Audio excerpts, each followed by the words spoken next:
ఇప్పటికైనా నిజాయితీగా పోరాటం చేయాలని అంటారా? ఏం చెప్తారు అసలు బీసీ నాయకులకు కూడా?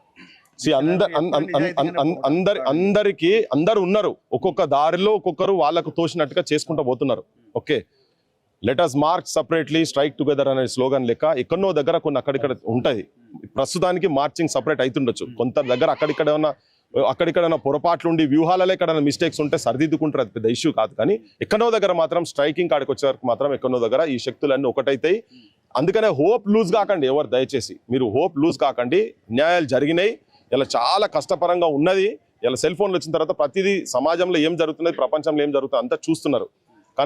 కానీ అదే దాంతోనే మళ్ళీ చెప్పేది ఏంటంటే అందరం ఒకటైతాం, అదే ఒక రెవల్యూషన్ లెక్క తీసుకొచ్చి ఇలా మెయిన్ స్ట్రీమ్ మీడియా ఇంతకుముందు లెక్క మెయిన్ స్ట్రీమ్ మీడియానే సర్వం కాదు, ఇలా సోషల్ మీడియాతో కూడా మన వాక్ మనం చెప్పే పరిస్థితి ఉన్నది. కాబట్టి ఇవాళ బరాబర్ మనం తీసుకుపోదాం, మన స్లోగన్ తీసుకుపోదాం.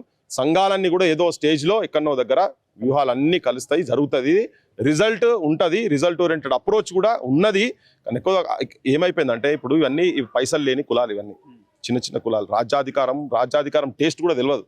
కొంతమంది చదువుకొని వచ్చినటువంటి వాళ్లకు ఇప్పుడు అర్థమవుతుంది. ఇప్పటిదాకా వీళ్ళ దగ్గర ఉండొచ్చిన వాళ్ళే కదా, ఇప్పుడు తెగించి కొంత అక్కడిక్కడ బయటకు వస్తారు. కాబట్టి ఏదో స్టేజ్లో జరుగుతుంది, ఏదో స్టేజ్లో మనం బరాబర్ సాధిస్తామని చెప్పి క్లియర్ కట్గా హోప్ క్రియేట్ చేస్తున్నా. మంచి సమాజం, తెలంగాణ సామాజిక న్యాయంతో ఉన్నటువంటి తెలంగాణని తీసుకొచ్చే దారి బాటలో అందరు కలిసి పనిచేస్తాం. జరుగుతుంది, అది భవిష్యత్తులో జరుగుతుంది.